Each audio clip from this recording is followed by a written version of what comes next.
Several years ago, I became aware of this really interesting Easter tradition that grew up in the Middle Ages.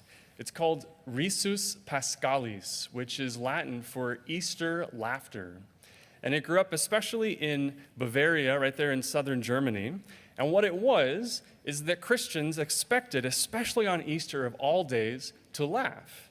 And they expected the priest at Mass to make them laugh.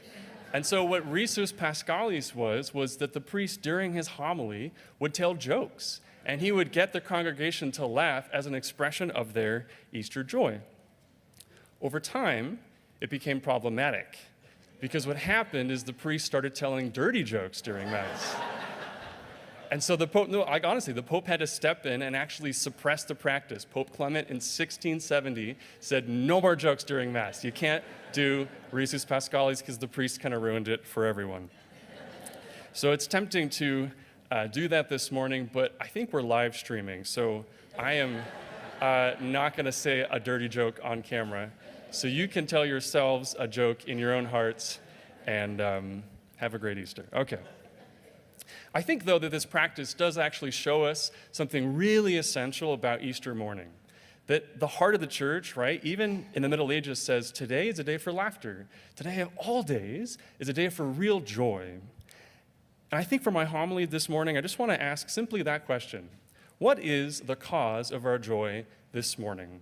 If this morning on Easter we as Christians laugh and we are joyful and we rejoice in the Lord, what is the cause of our joy? And I submit that the cause of our joy this morning is the Lord's love. That on Easter morning, more than any other day, more than any other moment, God shows us through the resurrection of his Son, his inexpressible and undying love for us. And this morning, the church rejoices in that love, right? Our heart just swells and blossoms with joy, knowing that the sign of the Lord's resurrection is the cause of our joy. That we rejoice this morning in the Lord's love for us. The German philosopher Joseph Pieper was writing at the beginning of the 20th century. He wrote a really excellent book on the theological virtues. He wrote on faith, hope, and love. And when he got to love, he had a little bit of a difficulty, because how do you define love? Love is so multifaceted. There's the love of a husband for his wife. There's a love of a father for his children. There's a love of two friends. There's a love I have for cheeseburgers, right? How do you define love? Like really, truly, how do you define love?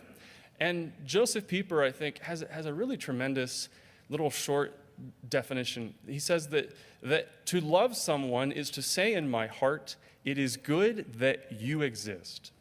And that all forms of love, however they express that love, is really just living out those words. It is good that you exist, right? A couple, when they're married, in all kinds of different ways, say to themselves in big ways and in small ways, it is good that you exist.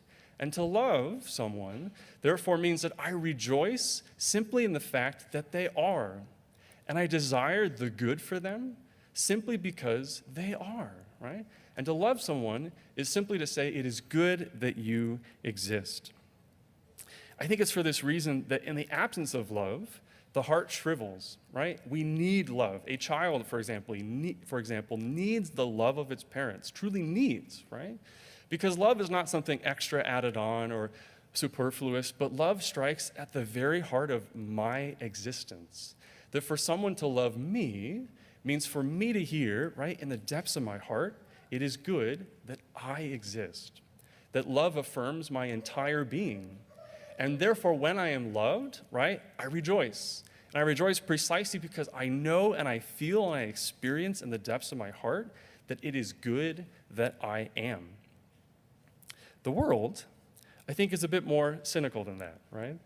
And while the Lord tells us in his love this morning, it is good that you exist, the world sells us other things, right? It says, while you exist, at least enjoy yourself, right? Or while you exist, just make sure that you don't suffer too much or experience too much pain. Or while you exist, just do what you want as best as you can, right?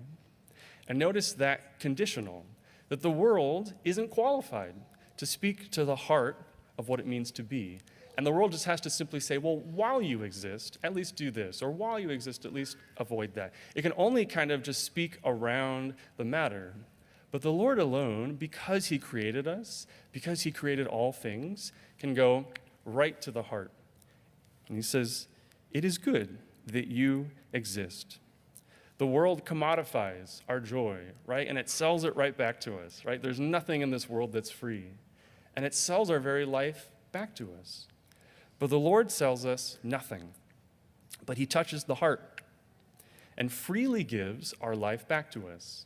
And that's what we rejoice about this morning. That this morning the Lord in his love freely gives back life to his church, freely gives back life to us, his bride, the daughter Zion.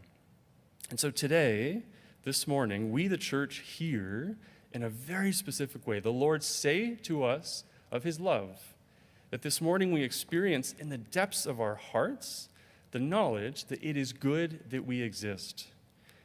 And our heart therefore blossoms and expands, and we rejoice with an everlasting joy because we know of the Lord's love for us.